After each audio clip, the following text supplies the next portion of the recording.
This is Sky News. In just a moment, the press preview, a first look at what's on the front pages as they arrive. First, though, our top stories. Two 12-year-old boys have become the country's youngest knife murderers after being found guilty of a machete attack on a loving and protective teenager. The Liberal Democrats have kicked off a big week of manifesto launches with a promise to transform England's health and care system. Ahead of the Conservative Party's launch of its manifesto tomorrow, Rishi Sunak has refused to resign and apologised again for leaving the D-Day events early.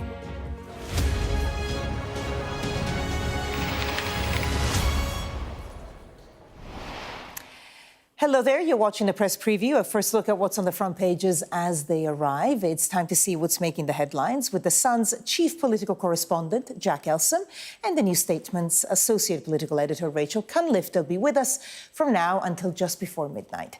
So let's take a look at what is on some of those front pages. While the Eye hears that a key pledge in the Conservative election manifesto will be a further cut to national insurance in an attempt to get what the paper calls their stricken campaign back on track.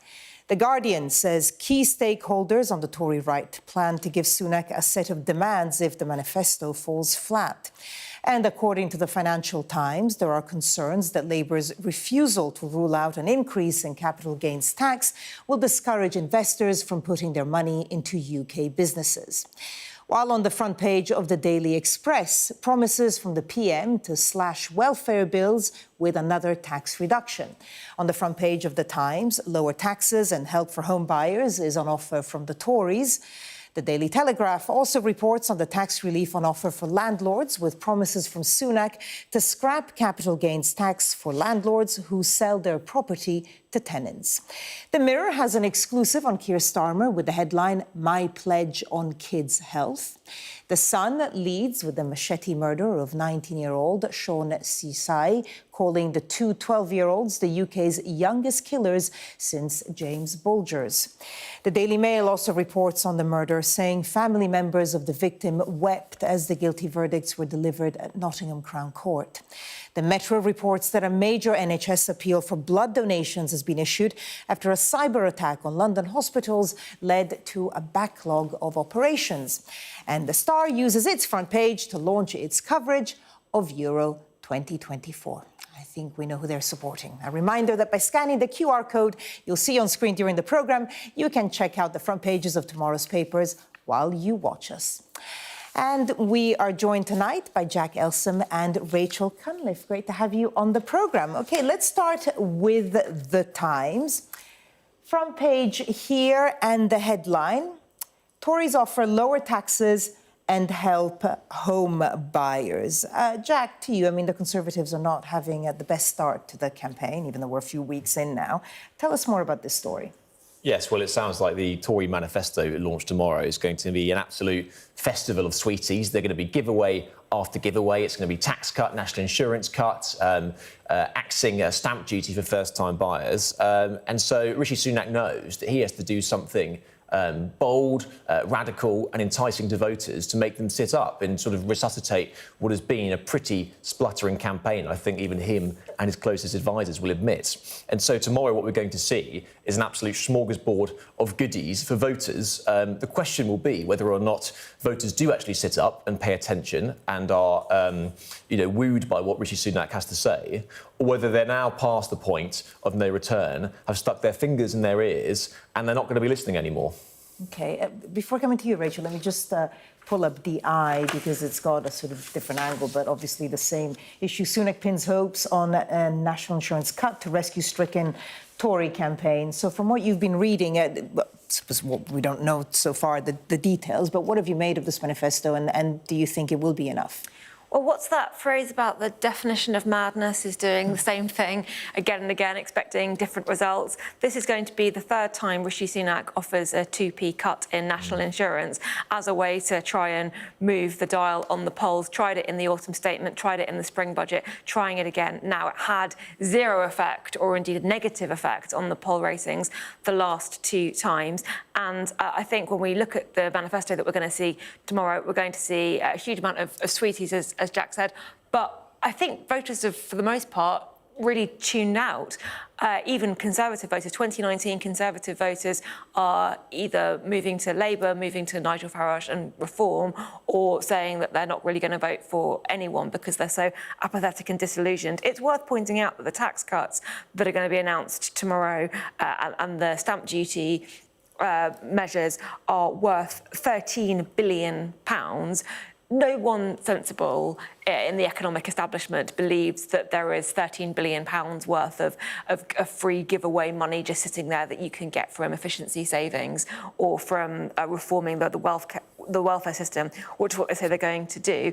It is a sort of a last-ditch effort to try and retain that core Conservative vote. But given the way the campaign has gone in the first few weeks, that is really going to be an uphill struggle.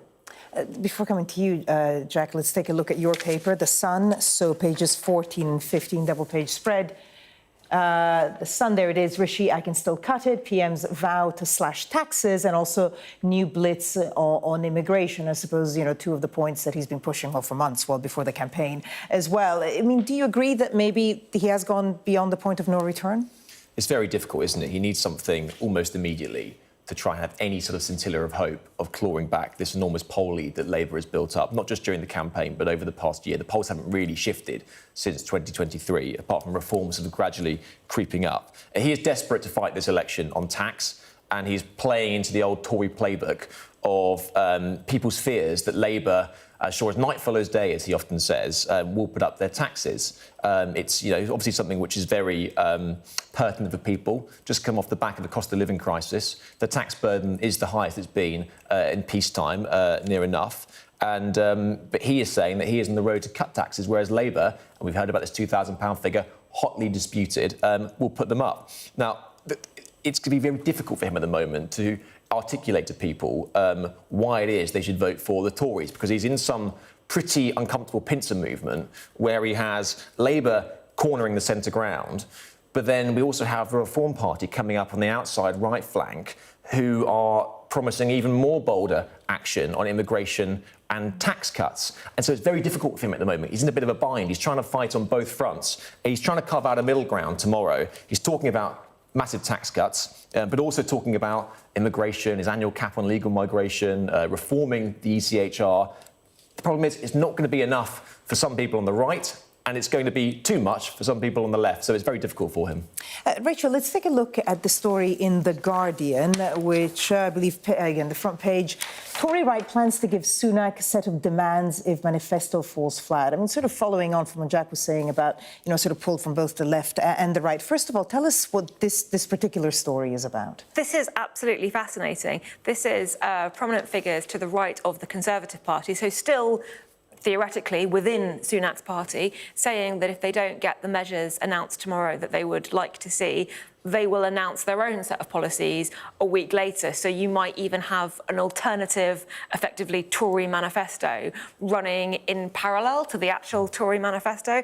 And really, this isn't about these individuals thinking that will encourage voters to come to the Conservative Party, because why would a party that is so disunited and can't even agree amongst itself what it wants to do, why would that be a party that you wanted to support? This is primarily, I think, about individuals laying the groundwork for the Conservative leadership contest that is going to follow this election. Names being floated around: Robert Jenrick, Suella Braverman. Everyone knows that both of them, former Home Secretary and former Immigration Minister, have their eye on the leadership.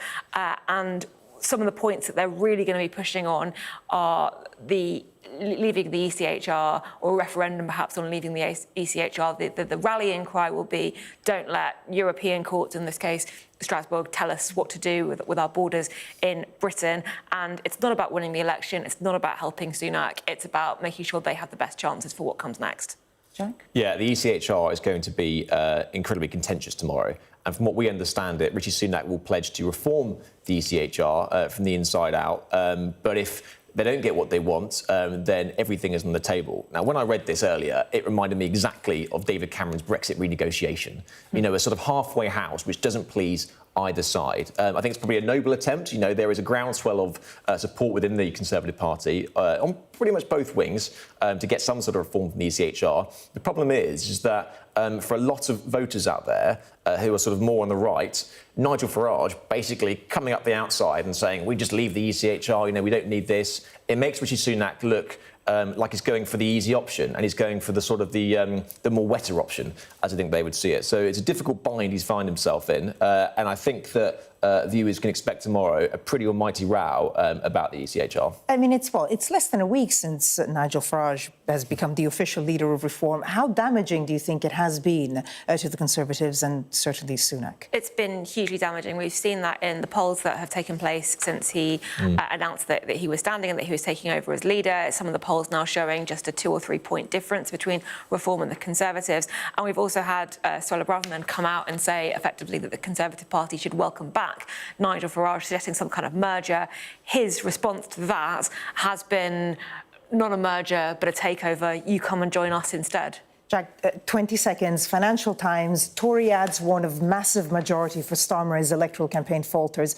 It almost feels like Reform is almost pitching itself as the actual opposition when, as people suspect, Labour will get in. Yeah, I think Rishi Sunak will probably be first to admit that he hasn't done enough so far to pitch this campaign as him versus Keir Starmer. He's now desperately scrambling to do that because he knows, and a lot of people know, that if you vote for Nigel Farage, then what you could do in many seats, and the poll shows, that you do open the door to Keir Starmer. And he's right in which he says that only one man will be Prime Minister on July 5th. It will either be him or it will be Keir Starmer. But now what we're seeing is, rather than saying, vote for us because we're going to win and form the next government, the FT reporting an advert saying, vote for us as a form of damage limitation. Don't hand Starmer the majority he needs to cruise into number 10, because that's going to be worse for everyone. Yeah. Jack, Rachel, stay with us. Coming up, 2 12-year-old boys have become the UK's youngest convicted murderers since the killers of James Bulger 3 decades ago. We'll discuss this on the front of The Sun next.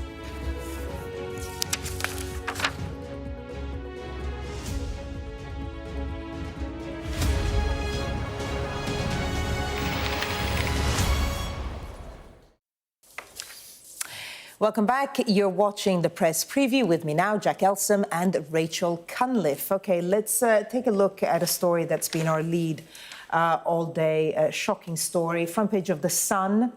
Boys 12 in machete murder of Sean.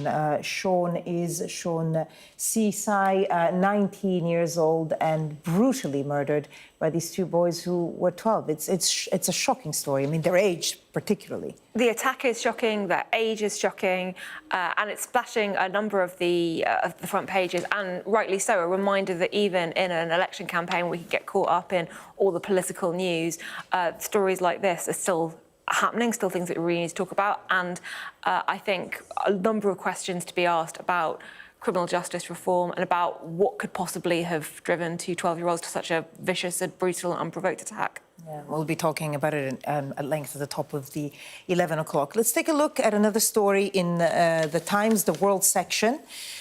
And this, obviously, a huge story from last night. Macron evokes horrors of fascism in plea to nation. Of course, that's the French president, Emmanuel Macron, who called a snap election in 3 weeks because his party was resoundingly beaten by Marine Le Pen. What do you make of the story and this call, sort of, saying that it could be fascism coming back to Europe? Yeah, I mean, it's an absolute seismic result across Europe. Many of the mainstream parties getting an absolute wake-up call, thumping by more populist sort of right-wing parties, including Macron's Renaissance Party by the National Rally and in Germany France. as well. So and in Germany, the AfD, the Brothers of Italy Party, obviously Meloni's party. I think that Macron, he's obviously gone for a bold strategy here. It's very much shock and awe. He surprised everyone calling these snap parliamentary elections, the first one since 1997 that have been surprise. And now he's come out and saying this really cuts to the heart of French history and democracy, posing Marine Le Pen's right-wingers as a proper threat to French democracy, saying how it invokes fascism. Now, I think this is quite a risky strategy. It's definitely a gamble. On the one hand, he's probably thinking, OK, people might give me a free hit in the European elections where it doesn't really matter, but in domestic elections, they'll come back to me and they'll leave populism at the door. On the one hand, people don't often like to be lectured, especially by mainstream governing parties, if they're having a torrid time of things, which they have been in France for a long time. The political situation is very febrile, and so I'm not sure that hectoring people, saying that this is fascism, is really the most helpful. Rachel? I mean, his strategy is pretty much, OK, French electorate, put your money where your mouth is. Do you really want populists in government? Do you want populists on the far right in government when the world's eyes are on France? Because obviously you've got the Olympics this summer. If not, stop messing around. And it's a strategy. You can see it, which is something that you can't necessarily see with why Rishi Sunak called his snap election, but it is incredibly high risk. Yeah, we'll find out soon enough because the first round is the 30th of June. OK, final story, front page of The Star. The picture speaks for itself. Come on. There we go, Jack. Take it away. It's all yours. Yeah, well, listen, Daily Star, obviously with the nation, as always. Harry Kane leading our boys to Germany, obviously where he plays currently for Bayern Munich. First game up against Serbia on Sunday. I think we're currently the favourites to win the entire competition. On paper, I think we've got the best Iceland players. Was not a good... Iceland was a bit of a hiccup, pre-match nerves. We didn't have some of our good players. They weren't, they were trying not to get injured before the main event. I'm pretty confident. I think we're going to do it. You've got faith? I've got faith. You've got faith. It's coming home. Always have faith. Jack Elsom, Rachel Cunliffe, thanks so much. I'll see you at the top of the hour. Now let's take a look at the weather. The cool northerly flow will bring further showers or longer spells of rain over the next few days, concentrated in the east. Inland areas will have a mostly fine, fairly calm and rather chilly start tomorrow, with a patchy ground frost in parts of the countryside. Coastal areas look windier, with a scattering of showers, mainly in the north and east.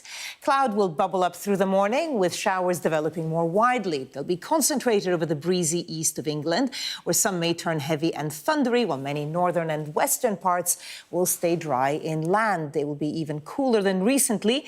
The afternoon will bring little change, although showers will ease later. The cloud will tend to dissipate too, leaving most places sunny into the evening.